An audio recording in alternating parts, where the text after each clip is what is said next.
Qui non si raccontano le solite storie, qui si dà voce a quelle dimenticate, a quelle che sono state riscritte, addolcite e rese innocue, e oggi ti racconto l'arte dei preraffaelliti, non quella da museo, ma quella che resta quando la bellezza ha già chiesto il suo prezzo.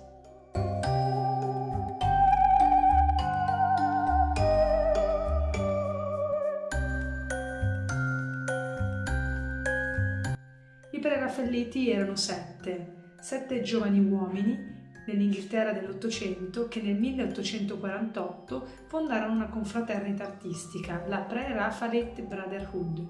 I loro nomi erano Dante Gabriel Rossetti, John Everett Milans, William Holman Hunt, William Michael Rossetti, Thomas Wurner, James Collinson, Frederick George Stephens. Erano 7, tutti uomini, tutti convinti che l'arte dovesse dire la verità anche quando disturbava.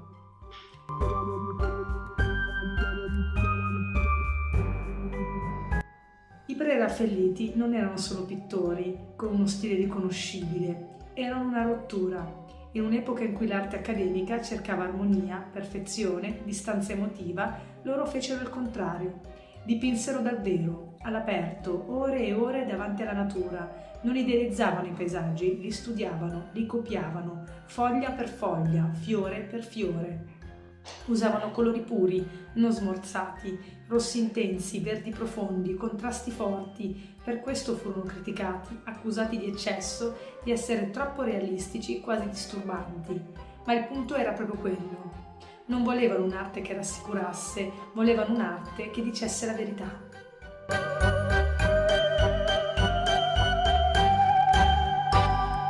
E per loro la verità non era astratta, aveva un corpo ed era quasi sempre un corpo femminile. Per cercare il sacro, la verità incarnata, scelsero un solo altare, il corpo femminile. Nei loro quadri le donne sono ovunque, bellissime, silenziose, immobili. Ma le donne non potevano essere preraffaellite, non davvero. Niente accademia, niente firma, niente autorità. Se volevano entrare nell'arte, dovevano farlo attraverso l'immagine. Il corpo diventa soglia.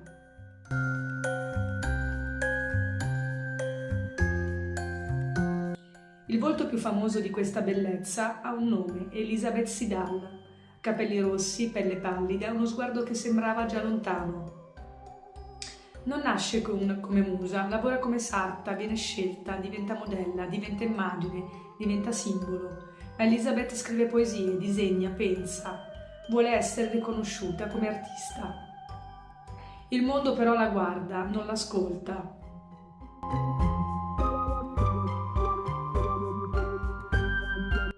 Elisabeth incontra Dante Gabriel Rossetti, poeta, pittore, fondatore dei preraffaelliti. Tra loro nasce un legame intenso, profondo, ma instabile. Rossetti la ama, la dipinge, la trasforma in un ideale. Più l'immagine cresce, più Elisabeth scompare come persona.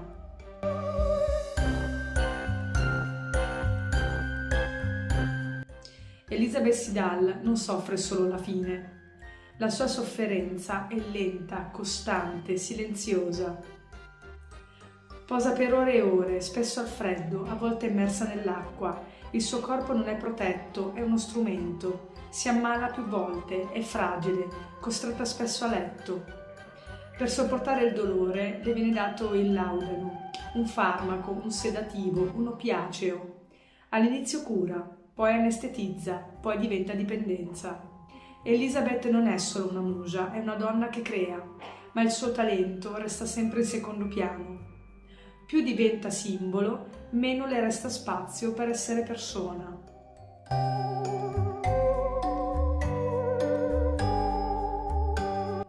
La bellezza non la salva, la consuma, in modo lento.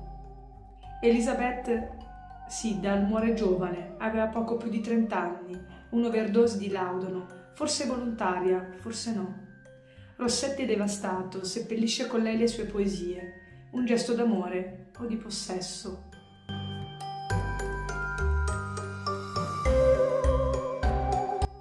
Dopo la morte di Elisabeth Sidal, Dante Gabriele Rossetti fece qualcosa che nessuno avrebbe dovuto fare. La fece seppellire con i suoi manoscritti.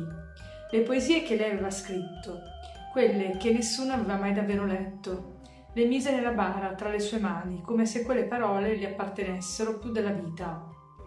Passano gli anni, Rossetti cambia, si ammala, è tormentato e a un certo punto capisce che quelle poesie gli servono. Così prende una decisione impensabile: fa riaprire la tomba, di notte, in segreto. La leggenda dice che quando la bara fu aperta, il corpo di Elisabeth era quasi intatto e che i suoi capelli rossi erano cresciuti così tanto da riempire la cassa, come se il tempo avesse continuato a lavorare solo su di lei. Rossetti recupera i manoscritti, le poesie vengono pubblicate, ma da quel momento lui non trova più pace.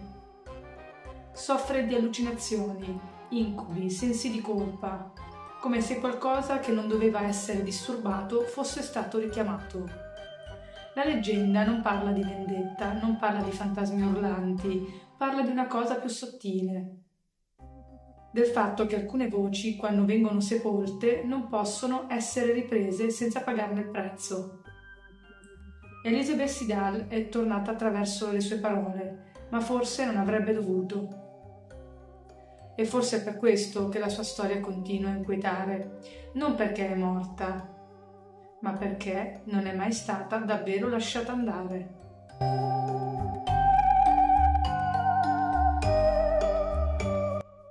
I quadri dei preraffaelliti sono bellissimi e lo resteranno. Da oggi, quando guarderai un loro dipinto, non vedrai solo i colori, riconoscerai la bellezza, la donna e anche la sofferenza che molte donne hanno subito. Non per distruggere quell'arte, ma per vederla davvero, perché questi non sono solo quadri, sono opere d'arte che vivranno per sempre. E nonostante tutto.